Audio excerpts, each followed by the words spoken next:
الحمد للہ رب العالمین والصلاة والسلام علی اشرف الانبیاء والمرسلین اما بعد فاعوذ باللہ السمیع العلیم من الشیطان الرجیم بسم اللہ الرحمن الرحیم۔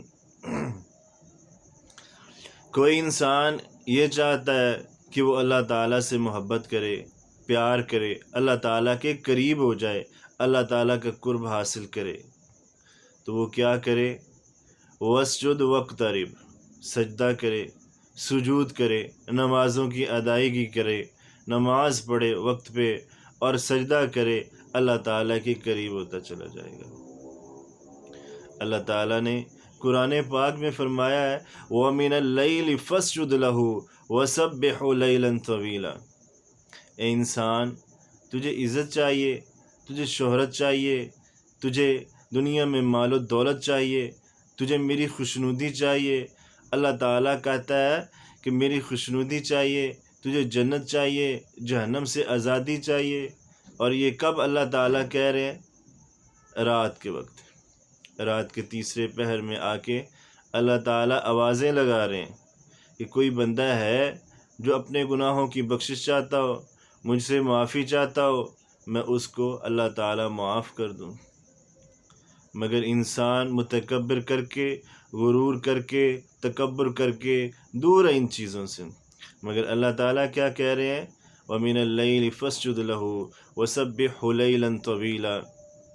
سجدہ کرو، سجدہ کرو، لمبا سجدہ کرو، اور اپنے اللہ تعالیٰ کی تعریفات کرو، اپنے اللہ کی تسبیحات بیان کرو۔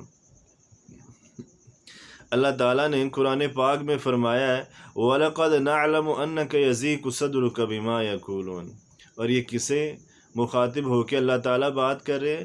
جناب محمد رسول اللہ صلی اللہ علیہ وسلم کو مخاطب ہو کے فرمایا اللہ تعالیٰ نے کہ اے محمد صلی اللہ علیہ وسلم، یہ کفار مکہ جو ہیں، مشرک جو ہیں، تجھے تنگ کرتے ہیں، ان کی باتوں کی وجہ سے تیرا سینہ بوجھل ہو جاتا ہے، تو اپنے سینے پہ بوجھ محسوس کرتا ہے، اور ہم اس چیز کو جانتے ہیں جو یہ لوگ کہتے ہیں، تجھے تنگ کرتے ہیں، ساری چیزوں سے ہم واقف ہیں۔ تو اللہ تعالیٰ کیا کہہ رہے ہیں؟ وَلَقَدْ نَعْلَمُ أَنَّكَ يَضِيقُ صَدْرُكَ بِمَا يَقُولُونَ فَسَبِّحْ بِحَمْدِ رَبِّكَ وَكُن مِّنَ السَّاجِدِينَ۔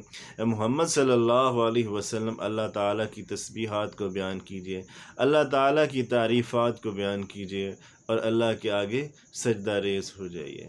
اگر انسان یہ بات چاہتا ہے کہ وہ اللہ تعالیٰ کے قریب ہو جائے، اللہ تعالیٰ اس سے محبت کرے اور وہ اللہ تعالیٰ سے محبت کرے، تو اس انسان کو چاہیے کہ وہ زیادہ سے زیادہ سجدہ کرے، لمبا سجدہ کرے، اور اپنے سجدہ لمبا کرنے میں اللہ تعالیٰ کو راضی کرے، اللہ تعالیٰ کو خوش کرنے کی کوشش کرے۔ وما علینا الا البلاغ المبین۔